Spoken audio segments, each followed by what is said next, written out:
ঐকমত্য কমিশনের কাছ থেকে আমাদেরকে বলা হয়েছিল এই সিদ্ধান্ত গ্রহণের যে পদ্ধতি 6টি পদ্ধতির কথা তারা জানিয়েছিল, সেই পদ্ধতি নিয়ে পরবর্তীতে আলোচনা হবে। কিন্তু এই পদ্ধতি নিয়ে আলোচনা না করেই তারা যে জুলাই সনদের খসড়াটি প্রকাশ করেছে, এটি আমাদের মনে হয়েছে যে তারা এটি সঠিক কাজ করেনি এবং এটার আমরা তীব্র বিরোধিতা করছি। জুলাই সনদের একটি খসড়া সব রাজনৈতিক দলের কাছে শেয়ার করা হয়েছে।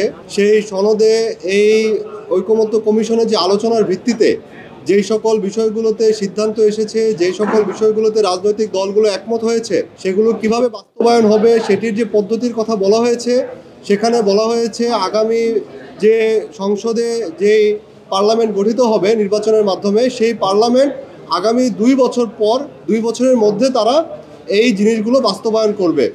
আমরা জাতীয় ঐকমত্য কমিশনের এই জুলাই সনদের খসড়ার এই বাস্তবায়ন প্রক্রিয়ার সাথে আমরা তীব্র দ্বিমত পোষণ করছি এবং আমাদের দলের পক্ষ থেকে আমরা স্পষ্ট ভাষায় জানিয়েছি এই আলোচনার মাধ্যমে যে বিষয়গুলোতে আমরা একমত হতে পারছি সেটি এই আগামী নির্বাচনের আগেই একটি লিগ্যাল ফ্রেমওয়ার্কের মাধ্যমে আইনি ভিত্তি দিতে হবে এবং সেই লিগ্যাল ফ্রেমওয়ার্কের মাধ্যমে সেই ভিত্তিতেই পরবর্তী জাতীয় সংসদ নির্বাচন অনুষ্ঠিত হতে হবে।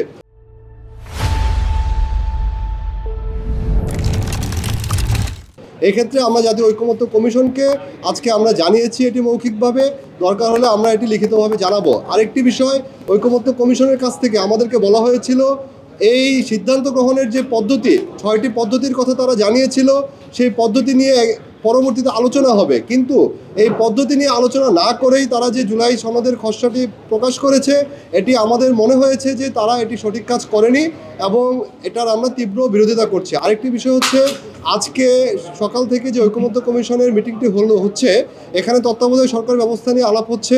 তত্ত্বাবধায়ক সরকার ব্যবস্থায় যে র্যাঙ্ক চয়েস পদ্ধতিতে গত প্রায় 3 দিন আপনারা জানেন এই তত্ত্বাবধায়ক সরকার ব্যবস্থাটা নিয়ে আলোচনা হচ্ছিল।